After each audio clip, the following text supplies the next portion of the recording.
前世季英奇患了癌症，这个消息被所有人隐瞒，而我一无所知。他为了让我能够自由，不惜用出轨言语、羞辱和冷暴力来逼迫我离开。终于我无法忍受，同意了离婚。然而他的朋友们却在我死后告诉我他的苦衷和真相，我因此崩溃，选择了自杀。讽刺的是，我死后季英奇却奇迹般的被救活了。我的灵魂看着他在我墓碑前痛哭，最终在朋友的劝说下重新振作，并与他出轨的对象结婚。重生回到聚会那天，季英奇半开玩笑地说出了离婚的话。我没有生气，而是平静地回应：好啊。这句话让原本热闹的包厢陷入了死寂。季英奇原本牵着宁兰的手慢慢松开，他的脸色从玩笑变得僵硬。他从未想过我会如此平静地接受。他的朋友们，那些期待看我崩溃的人，面面相觑，不知所措。我平静地看着他们，最后目光落在宁兰的脸上。上辈子我是他为最好的朋友，却忘了他和季英奇从小一起长大。他的每一次保护和仗义，背后都藏着深深的背叛和伤害。宁兰被我看得有些不自在，她试图用笑容掩饰，却被我避开了她的手。我直视季英奇，坚定地说：我是认真的，我们离婚吧，阿奇。宁兰站在我们中间，显得不知所措。她的表演一向出色，如果不是我曾作为灵魂目睹她对我的墓碑的侮辱，我可能永远不会知道她的真实面目。周旭，季英奇的朋友之一，冲过来指责我，是我太过分，说我玩不起。我无视他的指责，只是静静地看着季英奇。他终于意识到我是认真的，冷笑着同意了离婚，并在所有人面前吻了宁兰。这个吻充满了情绪，仿佛电视剧中最激情的画面。我看着宁兰在季英奇的怀里欲拒还迎，最终勾住了他的脖子。周围的人开始兴奋地拍照，而我作为离他们最近的人，看到了最多的细节。我感到心里的某个地方被触动了，仿佛我珍藏的东西在季英奇吻向别人的那一刻，我真的破碎了。我闭上了眼睛，麻木地转身离开了那个地方。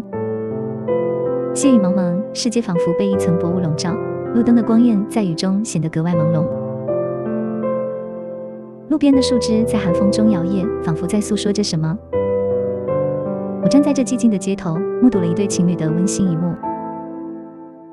男孩脱下外套，将女孩紧紧裹住，两人依偎着冲进雨中，消失在我的视野里。我感到一阵恍惚，似乎有些东西在记忆中模糊了。直到我回到家中，开始整理行囊，才在箱子底部发现了那把透明的折叠伞。泪水瞬间夺眶而出，那是我曾赠予季英奇的伞，上面画着我最爱的卡通图案。记得那是一个大雨滂沱的日子，我本打算与朋友同行，却瞥见了他我的同桌，孤独地站在屋檐下，眼神中透露出一丝无助。我知道他家中无人能为他送伞，心软之下，我将手中的伞递给了他，用一句轻松的话语掩饰了自己的心意：不用还了，就当是谢你教我做题。然后我不敢看他的反应，匆匆逃离。第二天雨依旧未停，我忘记了自己当时的心情，却清晰记得他走进教室的每一个动作。那把伞没有被随意放置，而是被他小心翼翼地擦干，收好，郑重地放入书桌。季英奇抬头对我露出了星月般的笑容，他说他会珍惜一辈子。那时我们之间的感情还未挑明，但两颗年轻的心早已心照不宣。雨停了，我擦干眼泪，心情逐渐平复。我拿起那把已经陈旧的伞，它的颜色已经泛黄，图案模糊，骨架生锈，散发出一股霉味。我坐在床边，依靠着夜色沉思了一整夜。当曙光破晓，我站起身，将那把旧伞丢进了垃圾桶。然后我拨通了季英奇的电话，告诉他年少时的下雨该结束了。电话那头传来了宁兰的声音，她似乎刚刚醒来。我打断了他，平静地告诉他，我已经准备好了所有材料，下午3点民政局见。我没有给他反应的机会，直接挂断了电话。我感到一阵恶心，那些所谓的爱情和承诺，转瞬间就变得如此脆弱。我想起了上辈子，当我意外发现季英奇的出轨，我几乎崩溃。我失去了理智，像个疯子一样质问他们。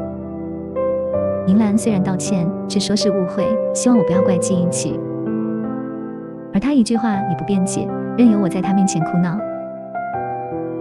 最终所有人都站在了他那边，说他有苦衷，我不该怪他。我被指责，被误解，直到我精神崩溃，选择了自杀。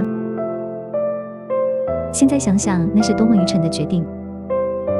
重来一次，我选择放过自己，放下过去。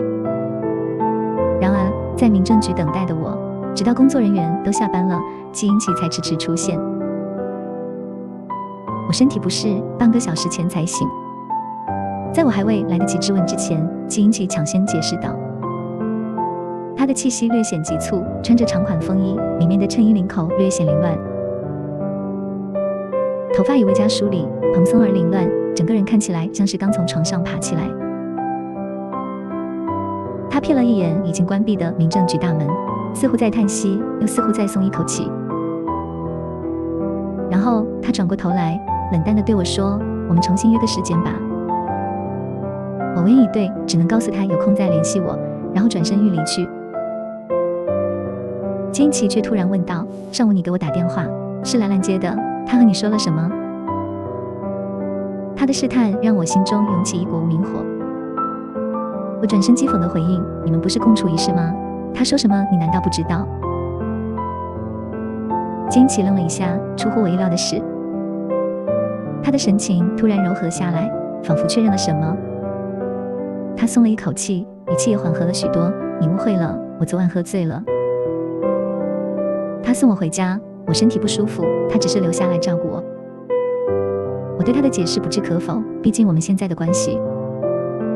他似乎没必要向我解释这些。但很快我明白了他的用意。季英奇突然咳嗽起来，脸色变得苍白，眉头紧锁，似乎很痛苦。我分不清他是真是假，但这一切与我无关，我扭头就走。季英奇却抓住了我的手臂，他的脸色更加苍白，几乎是咬牙切齿地说：“我说我身体不舒服，你难道一点也不在乎吗？我知道他生病了，而且病得很重，但那又如何？”我试图挣脱他的手，皱眉道：“松手。”季英奇不仅没有松手，反而抓得更紧，表情更加难看。他想要和我离婚，现在我同意了，他却不高兴了。他凶狠地盯着我，然后突然放开了手，剧烈咳嗽一声，语气沉重：“好，我放你走。”他似乎压抑着某种难以言喻的痛苦。我毫不犹豫地离开了，但突然身后传来一声巨响，季英奇晕倒了。我急忙叫了救护车，将他紧急送往医院，并给宁兰打了电话。毕竟离婚后，季英奇迟早会和他在一起。我作为前妻留在这里也不合适。宁兰和周旭很快赶到了医院，我刚想告诉他们季英奇已经被送去急救，宁兰却冷着脸冲到我面前，突然给了我一耳光。我愣住了，只听他用前所未有的冰冷语气说：“你简直就是个扫把星，是不是要把他害死你才甘心？”我摸了摸被打的侧脸，感受着耳朵里的轰鸣声，抬头想要还手，但周旭迅速上前，猛地推了我一把，将我推倒在地。他挡在宁兰身前，居高临下地看着我，怒斥道：“你还有胆子还手？你打一个试试！”我双手震着冰凉的地面，气得发抖。急救室的灯灭了，医生走了出来。宁兰和周旭立刻冲上前去，但在经过我的时候，周旭停了下来，用他昂贵的意大利手工皮鞋狠狠踩在我的手上。我痛得叫出声，眼泪不自觉地流了出来。我抬头瞪向他，却看见他在顶灯下模糊的轮廓，露出了恶劣的笑容：“有本事就去报警啊！”这句话让我仿佛回到了上辈子被道德霸凌，精神崩溃的黑暗时光。我原本想要报警的念头瞬间熄灭。我想起了周旭家有权有势，报警无异于自取其辱。他以前或许还会顾忌季英奇，但现在我和季英奇的关系已经破裂。他不再掩饰对我的恶意。我坐在地上，等痛意退去，手脚恢复知觉后，站起身来，没有回头，狼狈地离开了。我叫了搬家公司，收拾好所有行李，离开了市中心，回到了郊区的老房子。推开门，电视上放着让人昏昏欲睡的戏曲，屋子里弥漫着陈旧的气息。坐在轮椅上的老妇人听到动静，抬起眼皮，看到我带着行李走进来。她似乎早有所料，嘲讽又得意地问我：“瞧瞧，我说什么来着？被人扫地出门了。”我沉默地整理着行李，对周围的一切恍若未闻。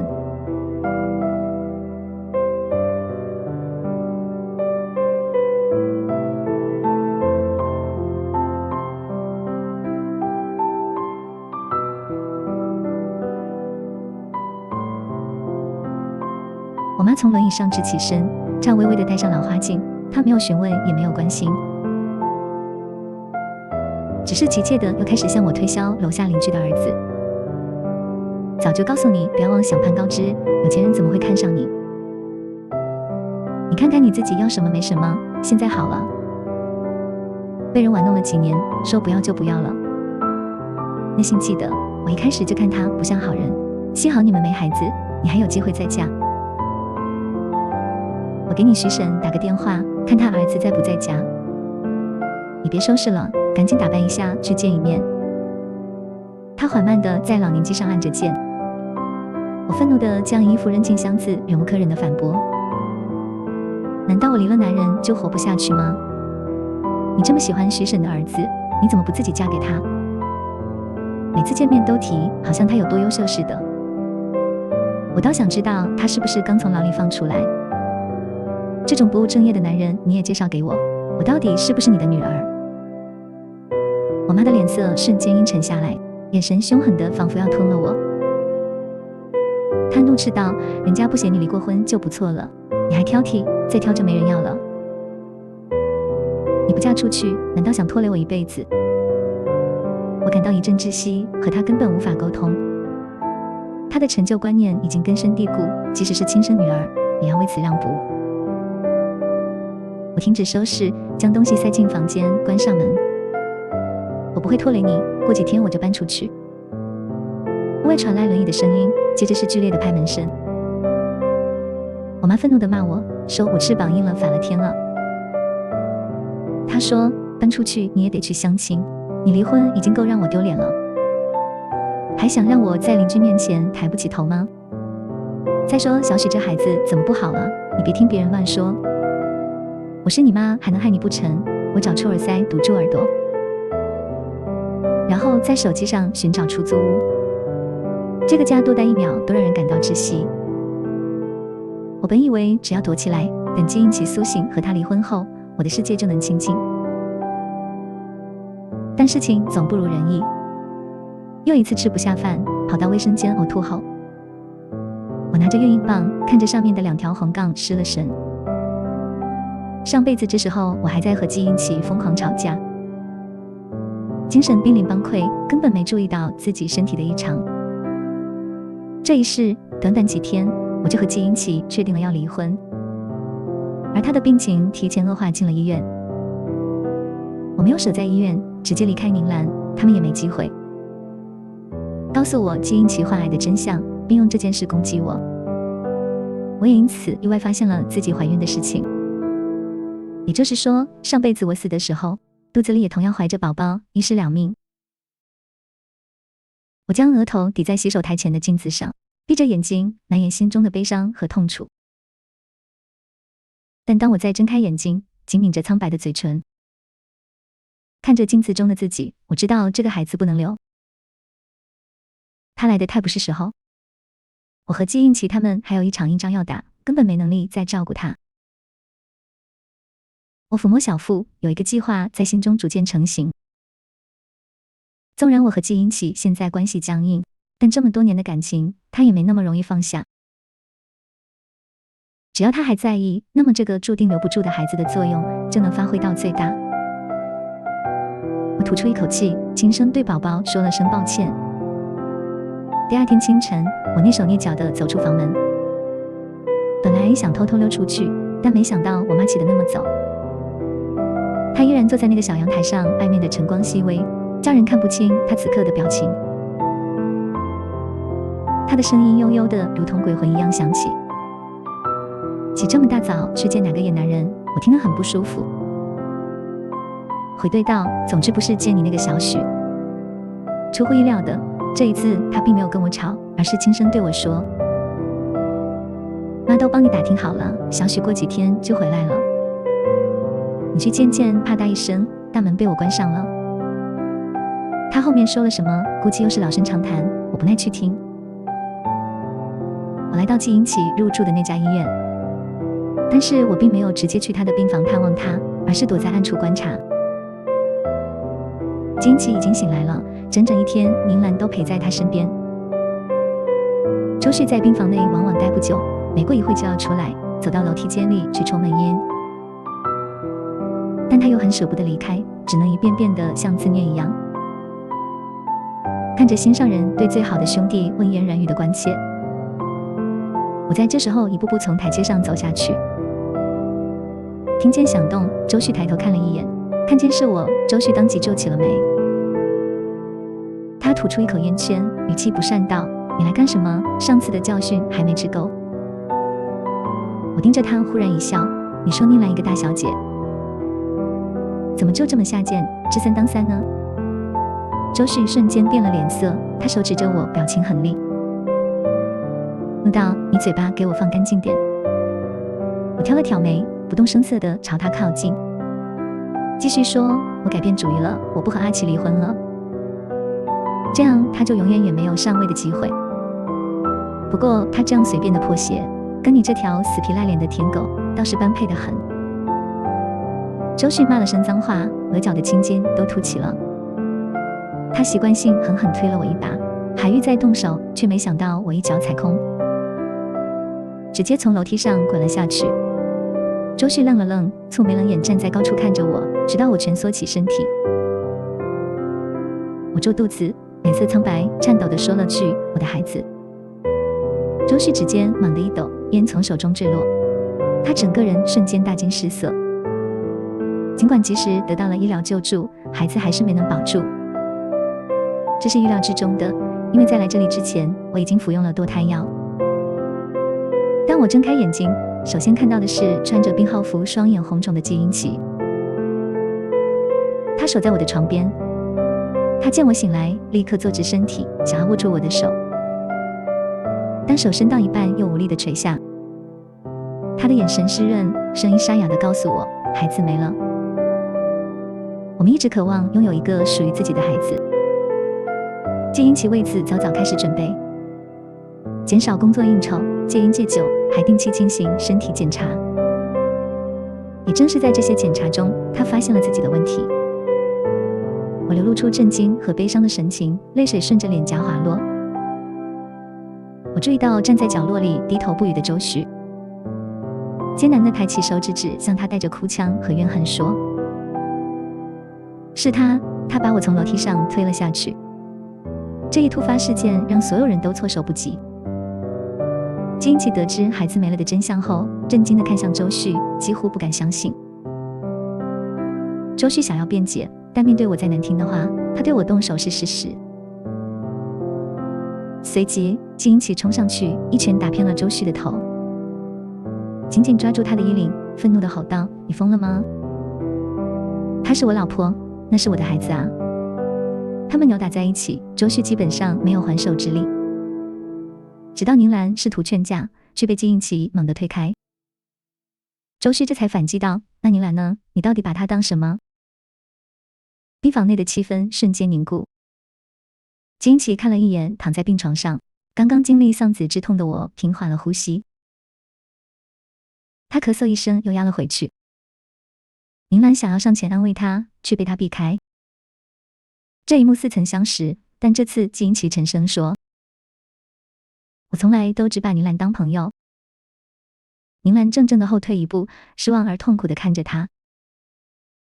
周旭则骂了一声，用力将他撞开，拽着宁兰离开了病房。我看着季英奇叫来护士，要求在我身边加一张病床，他要搬过来守着我。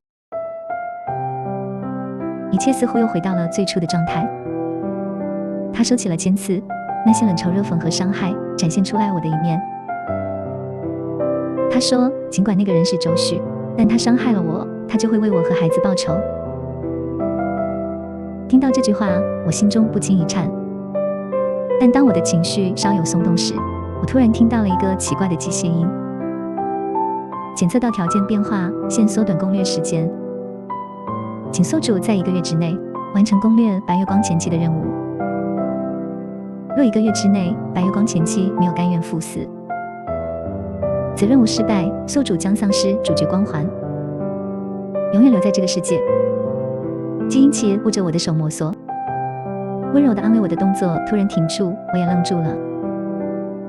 条件变化，季英奇低声喃喃道，他似乎有些不解，但随即他敏锐地发现了我的不对劲，目光紧锁住我。他笑了笑，温和地说，怎么了，宝贝？这声宝贝叫得诡异。联系到刚才那个奇怪的声音，我很难不升起警惕心。我把手从他掌心中抽回，迎上他探究的目光。我犹豫片刻，垂眸低声说，我累了，想休息一会。季英奇又盯着我看了一会，见我确实疲惫，总算放下心来，帮我盖好被子，又贴心地拉上窗帘。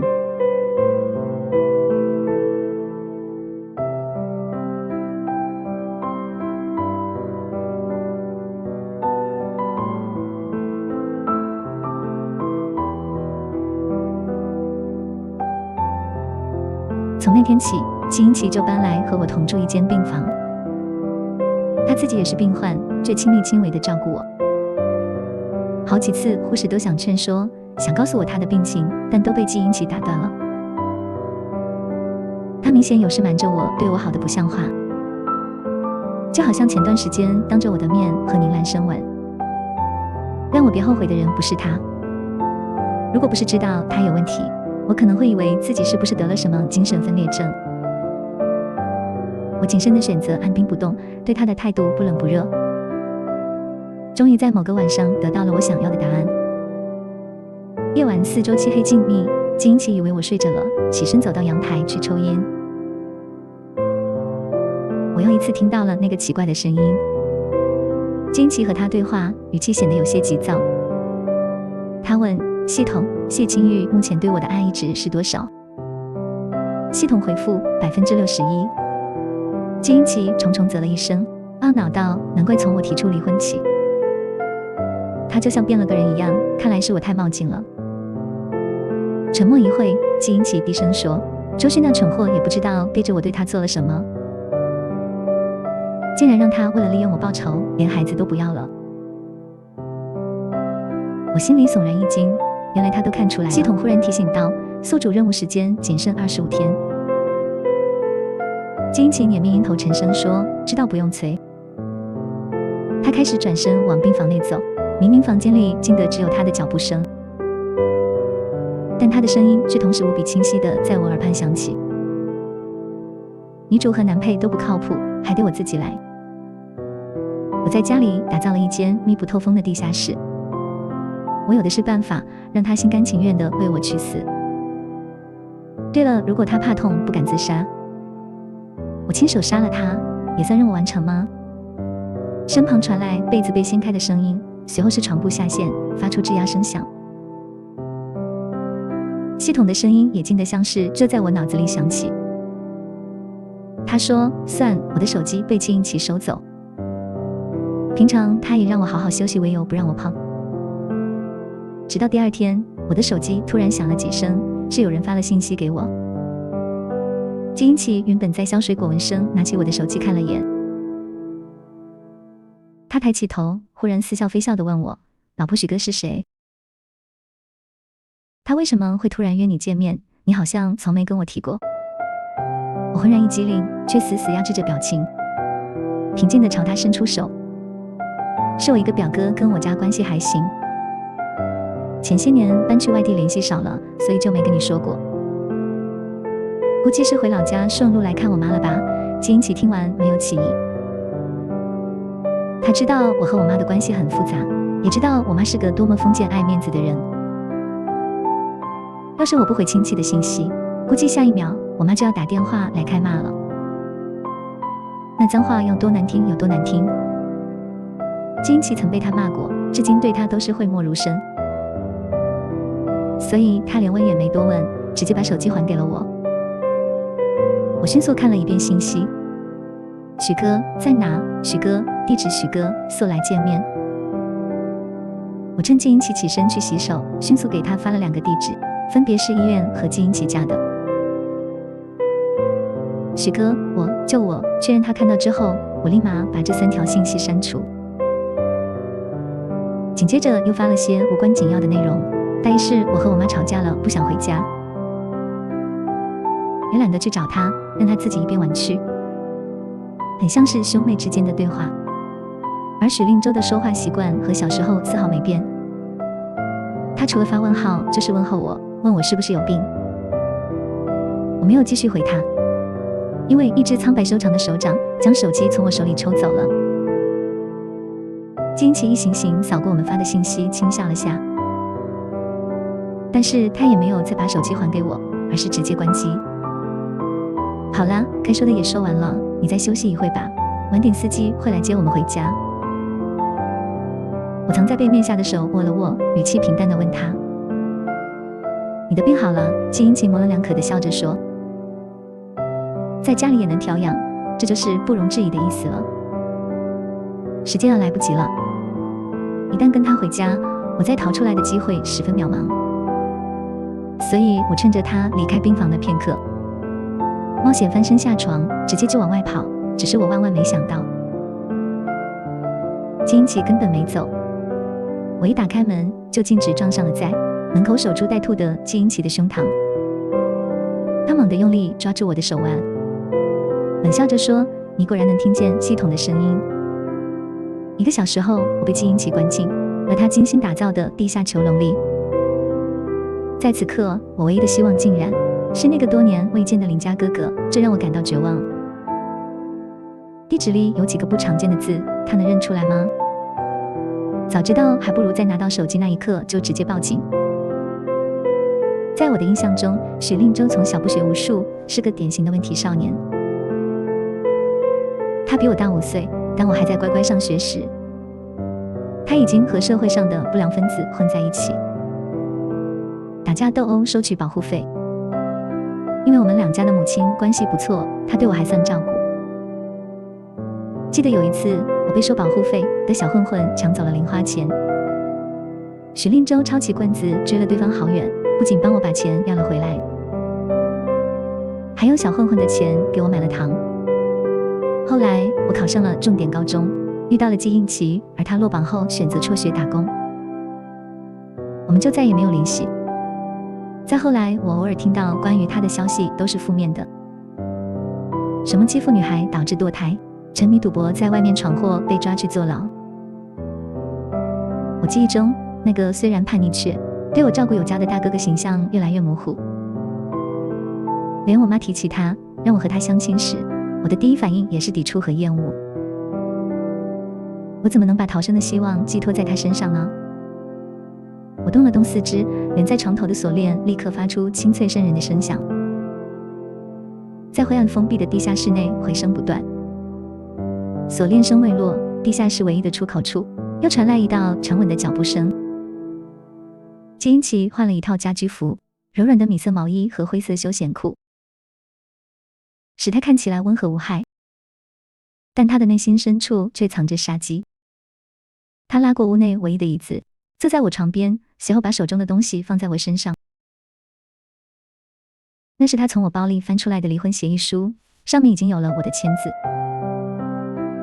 季英奇看着我，眼神似乎带着一丝悲伤，他依旧带着微笑对我说，你脾气不好，性子又倔。在看到这份离婚协议之前，我一直觉得你答应和我离婚只是在赌气。为什么呢？老婆，你真的舍得我吗？我只觉得这一切荒谬可笑，仿佛是第一次认识眼前的这个人。我盯着他，一字一句地说，你都要杀我了，还问我舍不舍得你。金奇的表情没有变化，他竟然还能解释。他说，你也听到了，这是我必须完成的任务，但等一切都做完，我会获得一次救人的机会。他定定地看着我，承诺说，我不会让你死的。即使这个世界的女主是宁兰，我爱的人也只有你。你不信我，不是不信，而是一个字都不信。他以为我还是那个17、18岁容易被哄骗的无知少女吗？金奇叹了一口气，遗憾地说，我真的很爱你，但如果你要和我作对，我也只能用一些残忍的手段来达成我的目的了。从那天起，金奇就消失了，台阶上又传来脚步声。一个熟悉的男人缓缓走了进来，是周旭。他双眼失神，动作僵硬，像是被操控了一般。当他拿着小刀熟练地划破我的皮肤，我在痛苦中尖叫挣扎，害怕地蜷缩进角落里躲他时，突然明白了金奇的用意。他用那个系统检测出我心底深处最厌恶、最害怕的人周旭，所以他选择让周旭来折磨我，就像上辈子一样，把我逼到精神崩溃。之后，即便我心里清楚季英奇是始作俑者，也会难以控制地祈祷他的出现来拯救我。季英奇太了解我了，我们同窗3年相恋，7年大学毕业就结婚。他甚至曾疯狂到数过我的每一根头发丝。我的一个细微动作，他就知道我在想些什么。他和周旭一个唱白脸，一个唱红脸，轮流击溃我的心理防线。他不出现，但每次我受完折磨醒来，都能看见房间里出现的有关他的一件物品，或多或少都在逼我痛苦时想起和他曾经的美好回忆。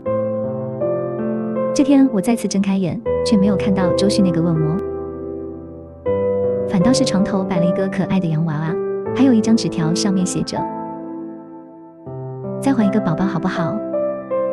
血液顺着我的手臂浸透了床单，我的长发凌乱，双眼猩红肿胀，死死盯着这行字和末尾的笑容符号。脑海中紧绷的最后一根弦突然断裂，砰！上方的门被猛地踹开，有人一步并作3步从台阶上跳了下来。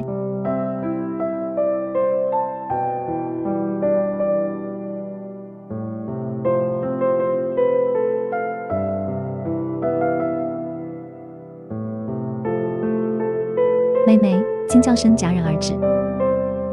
我愣愣地看着一个穿着短靴和黑色皮衣，身材高大，眉眼英俊却带着凶狠气的寸头男人，出现在这个浑浊黑暗的地下室里。他看到我现在的模样也是一愣，随即他咬着牙脱下外套将我小心裹住，忍怒道，别怕，哥带你走。咔嗒一声，子弹上膛。在许令洲背后，季英奇面无表情地举起手枪，对准了他的脑袋。许令洲动作顿了顿，却没停下。他将我打横抱起来，转身和季英奇当面对峙，并无畏惧。他盯着季英奇沉声说，你以为我是一个人来的吗？我只说一遍让开，季英奇动也不动。他知道事情已经败露，但他也丝毫不担心。他冷笑着说，她是我的合法妻子，我们夫妻间的情趣就算警察来了也没用，谁都别想把她从我身边带走。许令洲被他的无耻惊到了，他抱我的手臂微微收紧，咬牙说，情趣，你把他伤成这样算个屁的情趣。眼见场面僵持，不管怎么说，季英奇都寸步不让。许令洲强压下怒气，冷声抛出一个消息。这个消息如同平地惊雷，让我溃散的意识在瞬间被针扎一样拧成一线。你要还把她当妻子，就放我们走，她母亲要不行了，你总得让他们母女见上最后一面吧。说起我妈，她总是很在意邻居对我们的看法，但其实除了楼下的徐婶，她没什么朋友。他嘴碎爱骂人，一张脸总是紧绷着，好像全世界都欠他的。他喜欢抱怨，所以没人愿意和他相处。但长辈们说，他年轻时不是这样的。他曾经爱笑，活泼开朗，朋友众多。但嫁给了一个坏男人后，一切都变了。我妈的腿就是被那个男人打瘸的。她曾能徒步走10几里地，之后连上楼梯都颤颤巍巍。她尝试过反抗，结果被打得更惨，之后就再也不敢还手了。我上初中时叛逆，见她天天哭，就建议她离婚。结果她打了我一耳光，说不管怎样，那是我爸。我又气又伤心，觉得他们一个愿打一个愿挨，我真是多管闲事。但我没想到，我妈这样一个封建愚昧的女人会杀人。她杀的还是她常教训我说的我们家的一家之主。我的父亲，警察很快来了，邻居们都围了过来。但他没有被抓去坐牢，因为他有精神病。这件事连我都很惊讶。他拿出一叠病情诊断，上面盖的都是省市医院的公章。警察们面面相觑，我妈则脸色平静。只有我看着那些纸上的日期愣了很久。邻居们从此见了我们母女就躲着走。他们说肯定是我妈不检点，被我爸撞破了，才动了杀心。他们害怕他，又看不起他，觉得他是个定时炸弹，还向街道办投诉，逼他搬走。我妈对此充耳不闻，只是很少出门了。所有人都对她恶意满满，只有我知道她是为了保护我。1个月前，我被亲生父亲猥亵，差点被他强迫我妈回家撞破。勃然大怒，冲上去和我爸扭打，但他们体力悬殊，最后那畜生把我妈打了一顿，逃之夭夭，留下我们母女抱头痛哭。我不知道那晚他下了什么决心，只知道第2天他就去找徐婶，让他照顾我一段时间。他告诉了徐婶实情，徐婶又心痛又愤恨，答应了。他还叫来许令洲，让他接送我上下学，保护我。但他没告诉许令洲原因，说这件事只会有我们3个人知道。1个月后，我看着警察上门，把我妈抓走了。她浑身是血，但表情轻松，甚至愉快。她没有低头，坦荡地被警察带走，目光在人群中环顾一圈，最后落在我身上。我看见她微微张口，声音和我逃离家门的那天重合。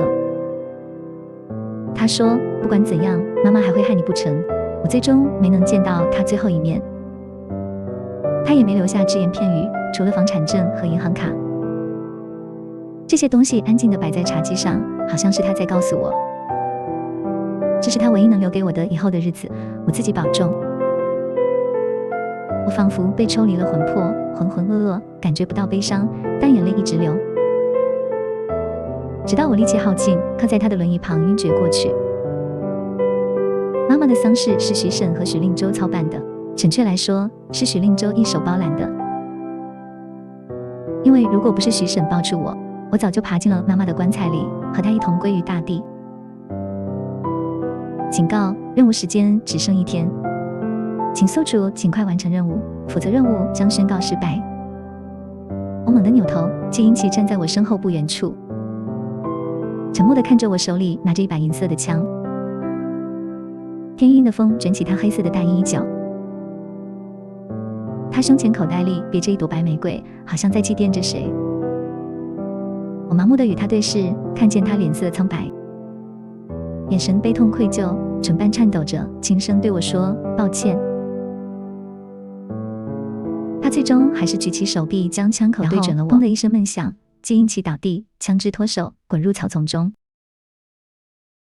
随后，枪被另一只宽大有力的手捡了起来。许令洲一手拿着枪，另一只手撑着铁锹。我语道：“拍电视剧呢，真当周围没人了。”他一边骂骂咧咧的吐槽，一边打电话报警。一条腿还踩在铁锹上，脚下是被打晕的季英奇。这场面莫名有些好笑。我扯了扯嘴角，转过身去，继续往火盆里烧纸钱。有一阵风轻柔地吹过，盆里的火花忽然窜了起来。在空中形成一个灿烂的火光漩涡，一圈两圈留恋不舍，最后远风归去，将纸钱焚烧的灰烬也一并带走了。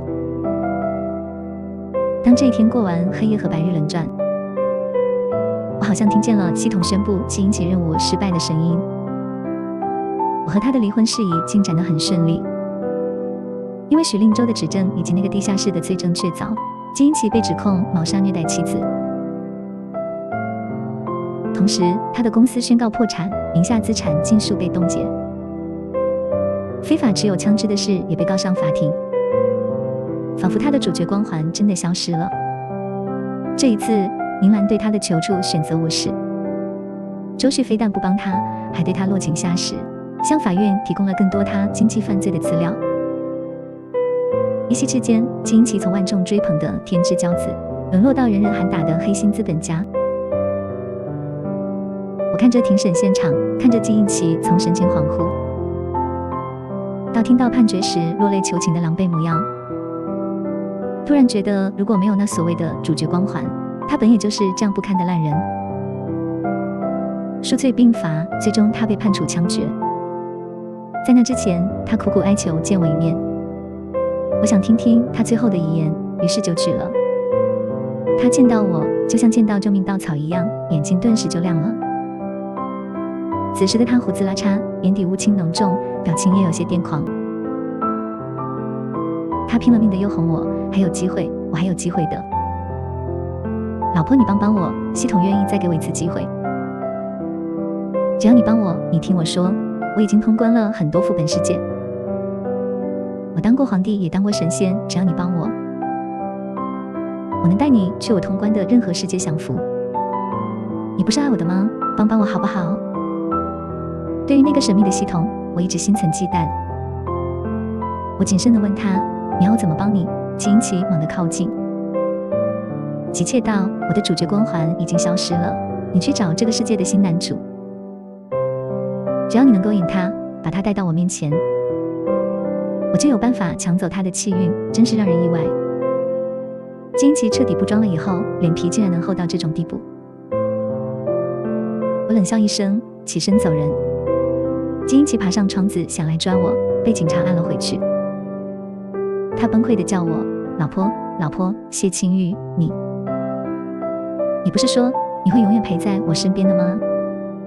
我的脚步顿了顿，但也只是停顿了一瞬，就继续往前走，没有回头。基因奇见状，彻底绝望了。他跌坐回去，喃喃道，不公平，这不公平，系统，你骗我。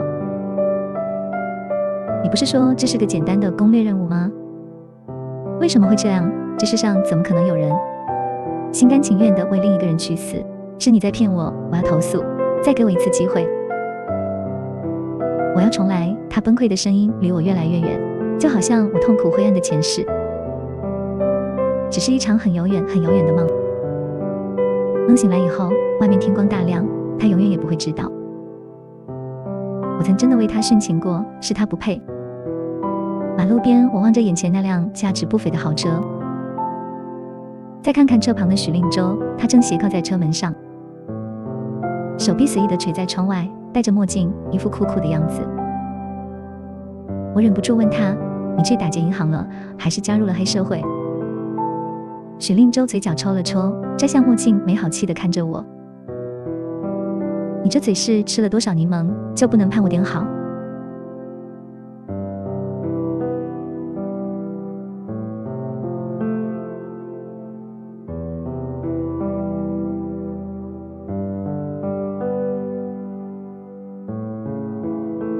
他打开车门，长腿一跨，站到我面前，绅士地为我打开副驾驶的门。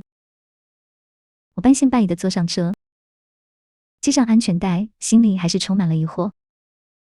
许令洲见状，无奈地解释，别看你哥我没读多少书，这些年在外面，我可是正正经经做生意的。做生意？我愣了一下，不小心说出了心里话。你不是在坐牢吗？话音刚落，许令洲猛地打方向盘，车子一个漂亮的漂移停在路边。他深呼吸，然后转头，面无表情地问我，你听谁说的？你还真信了？我支支吾吾，心虚地避开他的目光，努力回想这谣言的来源。突然我明白了一切。许令州也猜到了，他又是生气又是好笑，但又舍不得针对我怎么样，只好用手指轻轻点了点我的额头，半开玩笑地说：“那老东西的话你也信？他当年追我妈被拒，就到处造谣，你忘了？”我意识到自己误会了他，低下头不敢看他。现在想想，许婶是个好人。许令州小时候还保护过我，我怎么就信了那些谣言呢？我正沉浸在自责中，电话突然响了，竟然是周旭打来的。我皱起眉头，他找我能有什么事？还没等我反应过来，许令州已经挂断了电话，重新发动车子，沉稳地说：“别管他，我最近在处理他的事。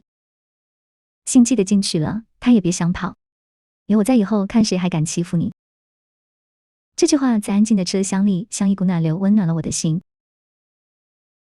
我感动的抬头想谢谢他，却意外发现他耳朵有点红。许令州轻咳一声，掩饰自己的尴尬，然后有点不自然地说：“听我妈说，你同意和我相亲了。”他清了清嗓子，继续说：“那个今晚来我家吃饭吧。我妈做了你爱吃的菜。”我转头看向窗外，嘴角忍不住上扬。